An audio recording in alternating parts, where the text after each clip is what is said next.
it is time now to take a look at some of the week's stories that impact branding and brand. So branding expert and host of the Chatter That Matters podcast, Tony Chapman, joins us virtually right now. Tony, great to see you.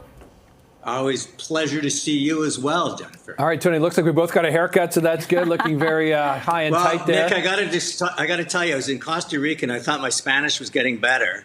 Okay. And I was asking for a trim, but I think he really heard chainsaw or something. No, so, it looks good. I like it. I think it. it's a good cut on you, Tony. Very it's nice. Good. There you go. Oh, look at that. Look at Full that. 360. Okay, let's talk about this because this has been a huge thing on social media for the last week. It's gone viral. The McDonald's CEO taking a small bite of the big arch. You know, he's got his rival restaurants responding to this. What do you make of all this? I know you've got an anecdote of your own as well here.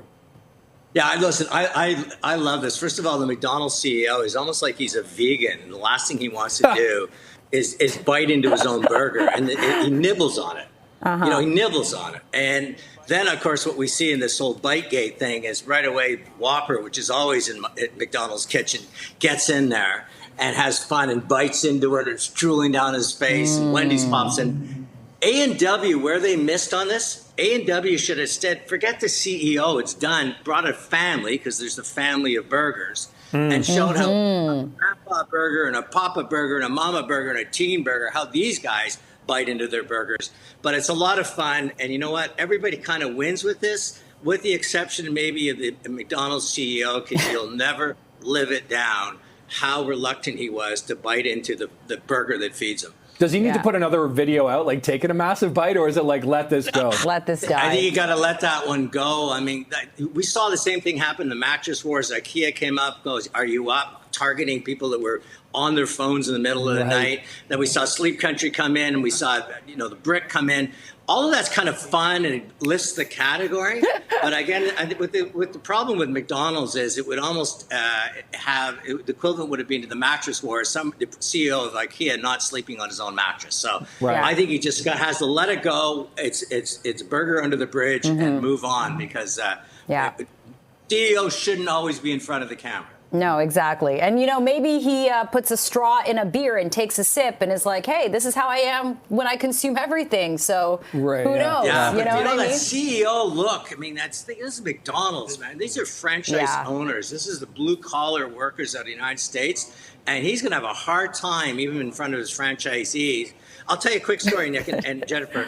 I had a president of FM Foods, which made the Pal dog food, open up a can of food, 5 kinds of meat, dog food. The smell, it was awful. I'm still traumatized by it. Took a big spoonful out and ate it, and then said, look at every salesperson in the eye saying, I want you to do the same. 60 cans of dog food opened up. People were gagging, but he wanted to show that his food was good enough for humans to eat. And I'll tell you something, sometimes things are better left inside a room versus sharing it on social Keep it in the can. Okay. Got to talk about this, Tony. The Leafs have lost 5 in a row since the Olympic. Austin Matthews visits the White House, doesn't go over well with Toronto fans. The team is supposed to be a contender, but as Gord Stellick just said, they're not going to make the playoffs. This is a dead, disastrous season here. What does it say about this Leafs brand in a hockey-mad town that they're not going to make the playoffs when they should? It's funny. I was working with the Senators last year, and we described Montreal as our cool brother, and Toronto as our boring older brother. And Ottawa Senators were the middle brother that needed more attention. The Leafs are in trouble, and I'll tell you something. Hockey's in trouble. Basketball, swimming, soccer are passing hockey in terms of kids playing organized sports. Just look at the immigrants coming in. The Leafs have got to win before their fan base just ages out, or they got to take a feather from the NFL cap and start reaching a different fan base and get them to be very engaged in hockey. Because if not, hockey is going to become part of our rearview mirror. And I know a lot of people are going to get, how is that ever going to happen? Follow the math, follow the immigrant.